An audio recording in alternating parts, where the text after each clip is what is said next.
Hello, everyone, and welcome to the Lit Up Lightworker Podcast, empowering you with simple, practical, step-by-step spiritual tools and practices to follow your purpose and light up the world. You can access all episodes of the podcast wherever you get your podcasts, and be sure to subscribe to my YouTube channel for more videos and interviews all about finding and following your life purpose. I'm George Lizos. I'm a spiritual teacher, psychic healer, the #1 best-selling author of Be the Guru, Lightworkers Gotta Work and Protect Your Light. And today I have with me Vix Maxwell. Vix Maxwell is a creator of New Age Hipster, a modern mystic and spiritual teacher in Converse sneakers. She's devoted to helping others reconnect to their own light, inner guidance, and power so people can live their best lives. Always fascinated with connecting to the divine, in her earlier years, Vix studied Wicca and witchcraft and various spiritual practices and modalities. She will always be seeking answers, wisdom, and guidance to share with her clients, students, and online communities through soul sessions, workshops, and online courses. Vix, welcome back to the Lit Up Lightworker Podcast. Yay, thank you so much. It's so nice to be here again. I feel so honored that I'm here again.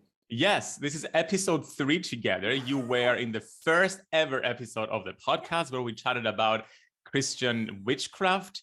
And then we chatted later on, like I think it was episode 100 and something, 103. We chatted about your previous work. And now I'm so excited to chat about your new book, all about manifestation. Now, before we talk about it, I want to hear a little bit about your journey with manifestation, because I think every single person has their own unique journey with it. What has your journey been like?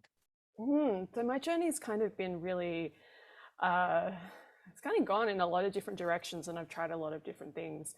I guess the very beginning for me with manifestation was when I was really young. I kind of had this feeling that I could speak to a higher power, and I didn't really know what that was, or I think I called it God, because, you know, that was my kind of reference point for it.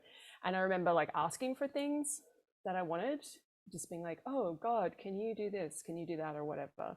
And then I kind of graduated from that into witchcraft, as you do. Yeah. So when I was a teenager, I got really into Wicca and witchcraft and went down that path for a while. So while I was doing that, my manifestation practices were very much around spell work and working with the goddess and kind of making things happen in that way. Then I became a born again Christian for a little while. So then I went and had this experience again where, manifestation was then very much like prayer, and I'd sit and ask God for what I wanted again. And then I kind of, left the church, and then I went on this journey of just like anything and everything, like all the spiritual practices, all the new age stuff. I was kind of started to find out about law of attraction, read The Secret, all of that stuff that so many of us get into, Abraham Hicks, like all of that stuff, and started to work with that and had like some success with that stuff.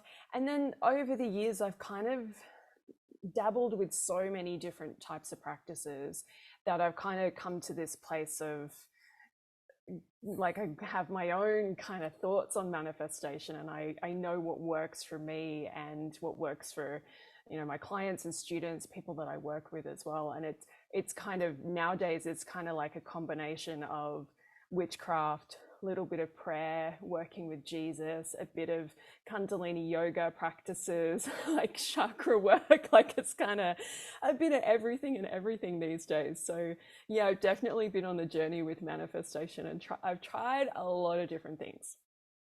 Being true to your brand name, New Age Hipster, you're bringing everything together. And I think it's fascinating because you've had such a journey when it comes to spirituality, trying like going through like seemingly contrasting spiritual traditions as well, and learning from so many different paths. You bring in a unique perspective. And what I love about the book, by the way, it's called Manifest Your Dreams. Everyone, make sure to go and get the book.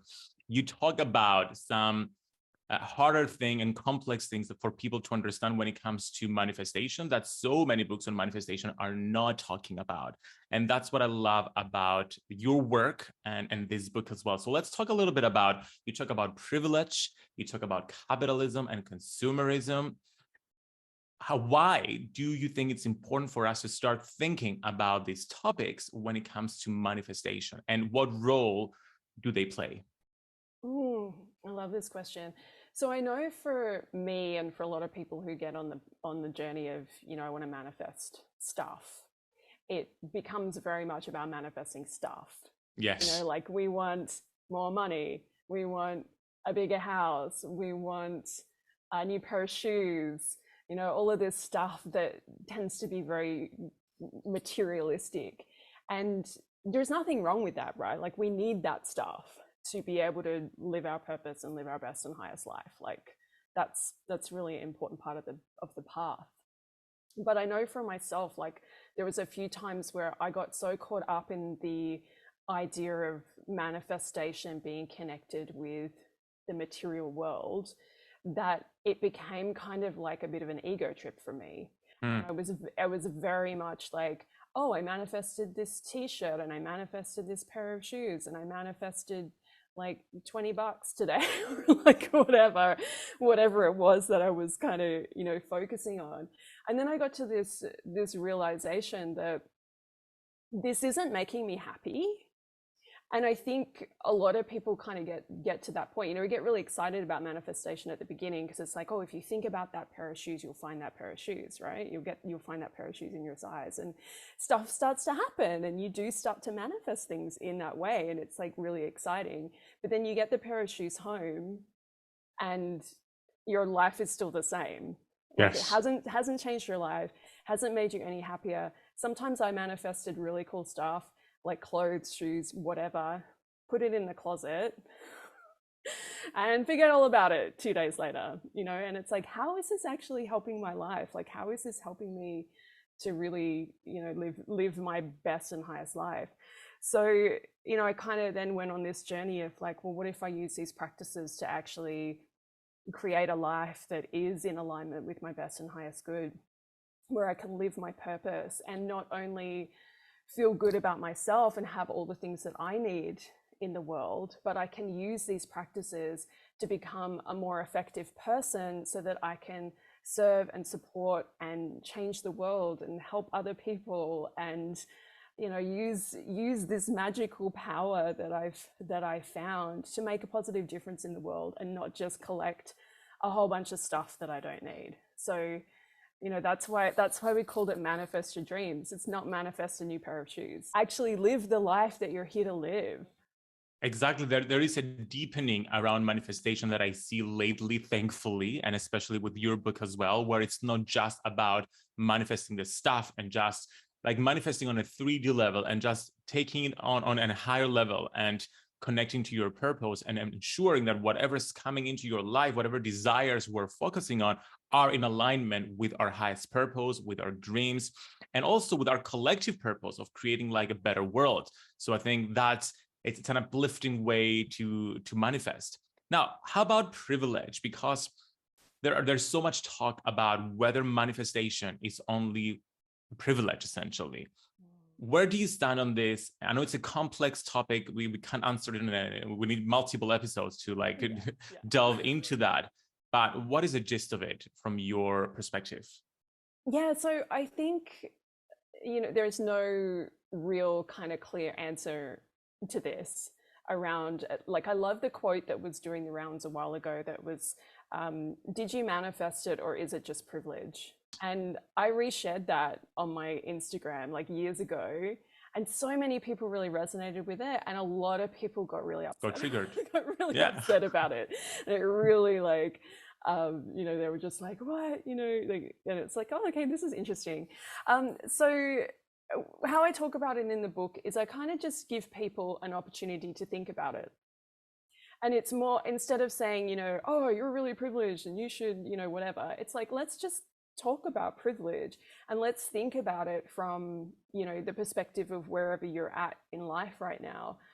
Most of us are privileged in some way or another, and some of us are kind of, less privileged than others in some way or another. We're all somewhere on this spectrum.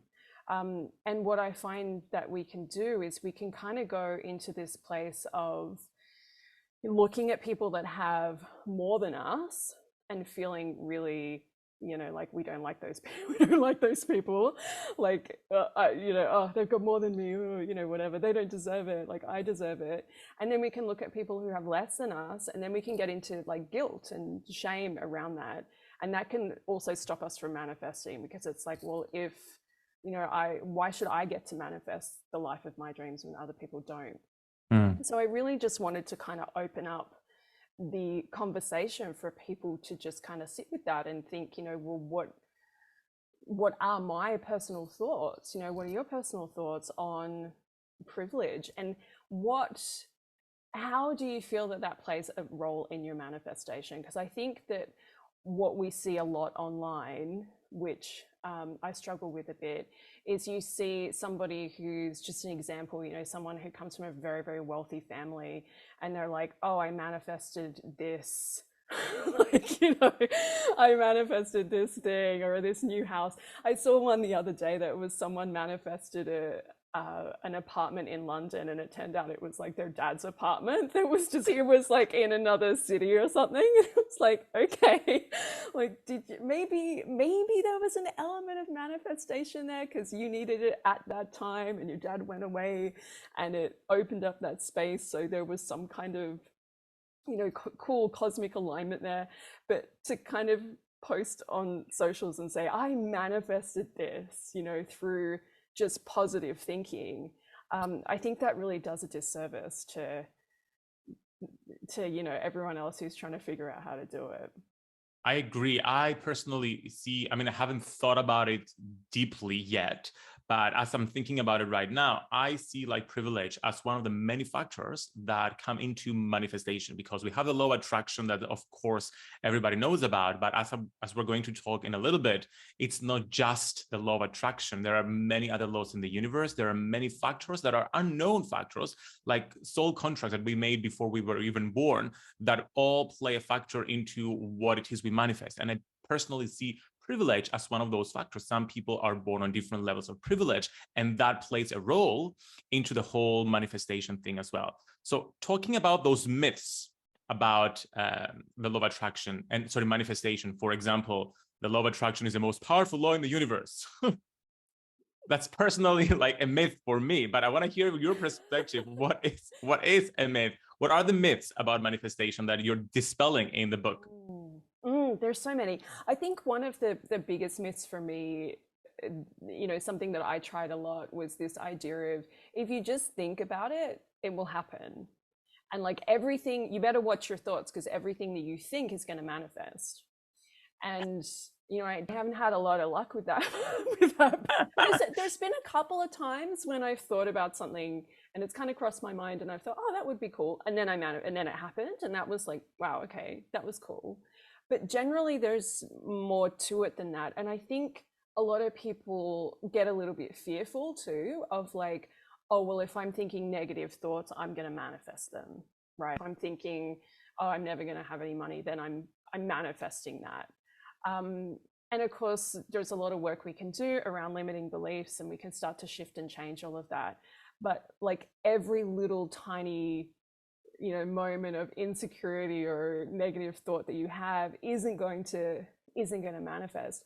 And when you're thinking about the things that you do want, I personally feel like we have to do a little bit more than just sit on the couch and think about it. And sometimes it happens, right? Like sometimes we have those really amazing experiences where we have just sat on the couch and we've thought, oh, you know, it'd be really cool if, you know, if $1 million landed in my lap or whatever. But, you know, most of the time we have to take some action. We have to do some work. We have to do some work on ourselves to make sure that we're, you know, meeting the universe halfway, to make sure that when it comes into our life, we're ready. I think that's something that doesn't always get spoken about as well with manifestation, is like, well, you can do all of the practices and you can bring something into your life, but if you're not ready to hold it in your space, yes, it's just gonna go. So yeah, there's so many, I think there's like so many different elements to manifesting, and it's so much more than just, oh, I have to think positively. And I also think, you know, with people, you know, like myself, I've suffered with anxiety, And I've been like, oh my gosh, I'm never going to be able to manifest because I've got, all these anxious thoughts kind of going around all the time.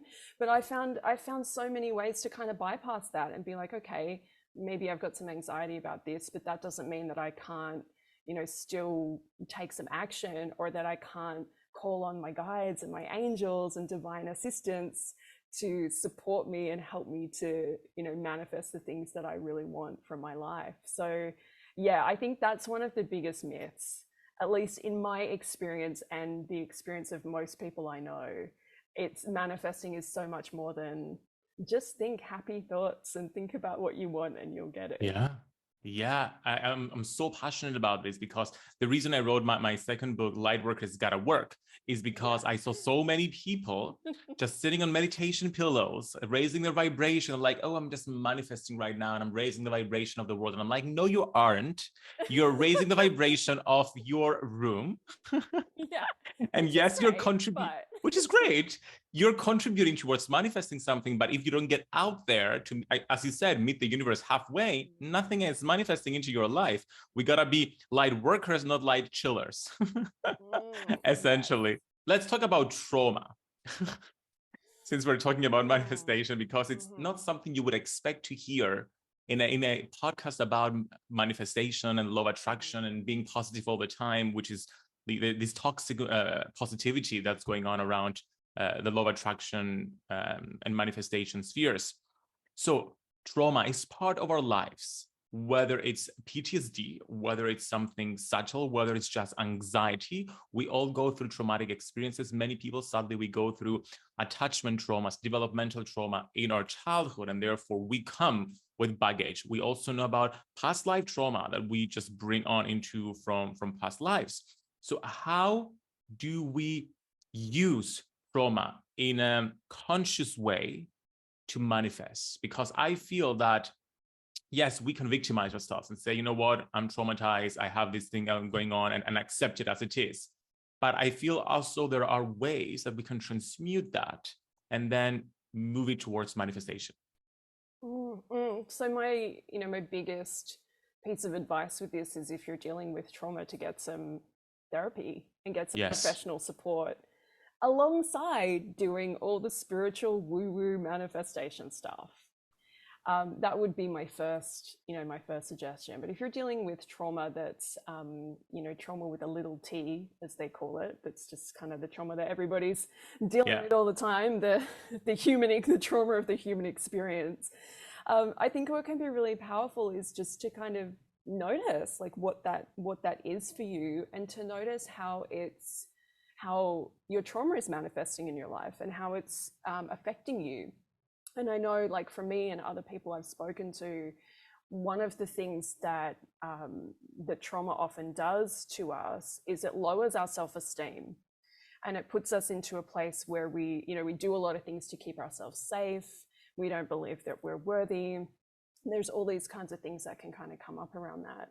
So, my advice is to, again, like, to work on that, but don't blame yourself. Oh, I'm not manifesting this thing because I'm, carrying around all of this trauma. It's like, love yourself, and like self-love. One of the things in the book, self-love is really one of the biggest keys to manifesting. If you don't have a certain level of self-love, it's really hard to manifest. And that's not like a blame kind of, oh, you're never going to be able to manifest if you don't love yourself. But it's just like, you got to believe in yourself. You got to be able to look at the things that you want to create for your life and believe on some level, even if it's just like a little bit, that maybe I could actually receive this. Maybe I could actually do that. And if you can find that really little part, like that 2%, then you can slowly kind of begin to expand that and grow that. So yeah, my advice is always like, get some support, do the therapy, read the books, connect with other people, and do your manifesting, side by side. Yeah. because it is possible to heal and transmute trauma. I think sometimes people who have been through difficult situations in their lives, they feel like, okay, I'm scarred for life now, and this is something that I have to live my entire life. But I remember when I was doing my trauma specialist certification, we learned about trauma resilience, which is basically when you heal trauma and you become more resilient, and therefore you can use that information to do something else. I remember going through my own like traumatic experiences in childhood, being bullied and feeling like rejected and almost like trying to like committing suicide at the time. I eventually overcame this, healed it. And now when I find myself sharing my story, I no longer get triggered because I've been through the journey of like processing my emotions, digesting them, transmuting them, finding resilience, and now manifesting books where I write about that and I get paid for my trauma. Yeah. I like to think of it that way. Now I get money from it. Yeah. Now, let's talk a little bit about preparing to manifest, because you're very practical in your work. That's what I love about your books and your teachings. You're always very practical. What are some practices, or even a simple practice that we can use, single practice that we can use to prepare ourselves for manifestation? You talked about self-love, which is very important. Something else? So I think one of the really important things when you're kind of getting ready to manifest is really thinking about what you really want.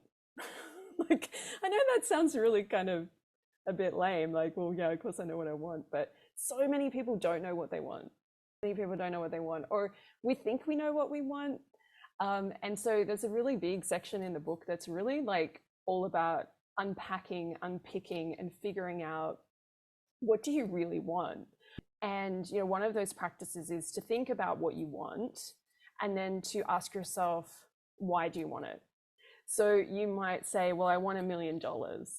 And then the question is, why do you want $1 million? Like, what do you think that's going to do for your life? How is that going to help you? And then you might say, well, I want $1 million because I just really want my own space. I want my own house. It's like, okay, why do you want your own house? And you start kind of going through this process until you get to the real like root cause of, well, what do you really want? And most of the time when we get to the root cause, we find things like, well, I just want to be loved, or I just want to feel safe, or I just want to be happy. And that is like pretty much the number one thing we're trying to do when we're trying to manifest. It's like, actually, we just really want to be happy. So then when you can kind of unpick it and you go, okay, well, actually what I really want is happiness, then instead of focusing on, well, $1 million is going to make me happy, you can start to think about all the other things that you can be manifesting that will make you happy. And maybe $1 million feels like something that's so far away that you're kind of like, don't really believe that you can manifest that. But maybe there are other things, you know, well, actually, I feel happy when I'm out in nature. I feel happy when I'm with my friends. I feel happy, you know, doing all these other things. And then it's like, okay, well, here's a really nice place to start. Focus on manifesting more of that in your life. And then when you start to feel happier, then it's easier to manifest all the other stuff that you want as well. So that's one really, really simple thing to do. You know, think about what you want, write it down, and then just go through this process of, why do I want this, until you get to like what's really at the root of your desire. Yeah, I feel like why connects you to purpose. It asks you to go deeper beyond the superficial level of, okay, I want like this fancy car, and just going underneath the reasons to figure out that. I've always used this process to like get to the root cause of limiting beliefs and fears. There is a really popular like life coaching question, the 5 whys. You ask yourself why 5 times, and then it gets you to the root cause. But I never thought about using it for like desires, rather than just limiting beliefs and fears, which is so exciting to get to the root cause of why you want something. I love it. So when it comes to actually getting into the practice of manifestation, there are so many tools that people use: vision boards, scripting, affirmations, visualization. What is something we haven't used? What is something we haven't used? This is a good question. So one of the things that I have found really helpful is Kundalini yoga. And a lot of the practices from Kundalini yoga that really essentially what they do is they shift and they change your energy field. Yes. So that you can attract things to you more easily. And also, you know, it's not just about the energetic attraction, but they change you so that you move through the world differently. And when you move through the world differently, you have a different experience. So there's lots of things you can do. There's one thing I can show you right now. It's like really yes, please. and it's in the book. And all you do is you put your hands like in a cup, like in a bowl, with your trying to describe it for people who are just listening. So you put your hands out, like make a bowl in front of your heart, and then you just meditate in this position with your eyes closed, and you just visualize that you're receiving. And you can visualize anything coming into your hands. So it could be light, it could be money, it could be stuff that you want, it could just be a feeling, love, you know, words. You can see absolutely anything. And in the teachings, you know, it even says, just see your hands being filled with cookies, or like, you know, anything. And it's just this really beautiful practice for receiving, and you can stay there for 3 minutes, 11 minutes, as long as you like, just really connecting with that energy of receiving. And I think that's like so beautiful, because sometimes we you know, we're not very good at receiving. We can get really good at asking. Yes. That's kind of the first part of manifestation. Oh, I can ask for it. Yeah, I feel confident in asking for this. But what are you going to do when it actually arrives? And I've had that experience loads of times in my life where I've manifested something and it's shown up and then it's disappeared because I wasn't ready for it, or I didn't know what to do with it. So, you know, we want to be ready. We want to be able to really hold it when it comes in. So practicing receiving is a huge part of it. I love this mudra, and it's such a universal mudra of receiving. So when you practice it, it really gets you into this state. Like I practiced that with you while you were teaching it right now, and it was so instant and powerful. I didn't expect that. It was so good, because I love Kundalini yoga. I know you're an instructor. You got certified, right? Yeah. So, and I've been using it because I was passionate about it, and I usually use the ego eradicator, breath of fire, and I feel like 3 minutes of that completely resets my energy, and I feel like a completely different person. So imagine if we did those practices and worked with energy, not just with like physical manifestation practices, like consistently. Oh my goodness, I am loving this conversation. I'm so excited for everybody to check out Manifest Your Dreams. Now, you have another book coming out. It's called Oracle Card Companion. Let's talk a little bit about that, and also how we can combine Oracle card readings with manifestation. There's actually some tips in the Oracle Card Companion book about how to manifest with Oracle cards, which is like interesting that you asked that question. So one of the things I like to do when I'm doing a reading for myself, you know, there's kind of like a past, present, future reading that everybody who's got a deck of cards knows. You put 3 cards down. There's your past, there's your present, and there's your future. A really fun way to work with manifestation is to shuffle and pull the first 2 cards, turn them over, have a look at where you've been, have a look at where you are, and then go through the deck face up and choose what you want next. Wow. Put it down in your reading, and then you've got a reading that's like, this is where I was, this is where I am, and this is where I'm going. I got goosebumps right now. Yeah, right? You're choosing your reading, like, universe, this is what I want. Take it or leave it. Yeah. So tell me a little bit about this book. Why did you choose to write it? And why an Oracle Card Companion? So I kind of felt like there's so many books out there on how to read tarot, but there's not very many books on how to read Oracle cards. And I think so many people kind of get, you know, you get to a point, you get an Oracle deck and you're like, okay, cool, I can do the 3 card reading. I can pull a card for myself, but, you know, that's kind of it. So the Oracle Card Companion works in a way that it guides you through a process of how to do like really good readings for yourself, how to we work with our intuition, and there's like exercises in the book that will actually help you to trust and develop your intuition while you're using the cards. We go through the whole, all the clairs and how to develop your clairs, your clairvoyance, your claircognizance, everything like that while using the cards.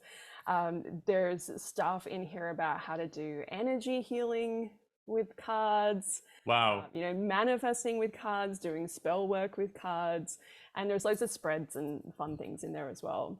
But yeah, I just felt like, not everyone wants to read tarot, right? Like not everyone wants to kind of go down that road. And I think for people who love reading oracle cards but want to kind of go to the next level, there's not really a lot out there for those people. So yeah, so I kind of just wanted to share what I do with my oracle cards and how I kind of take it to the next level.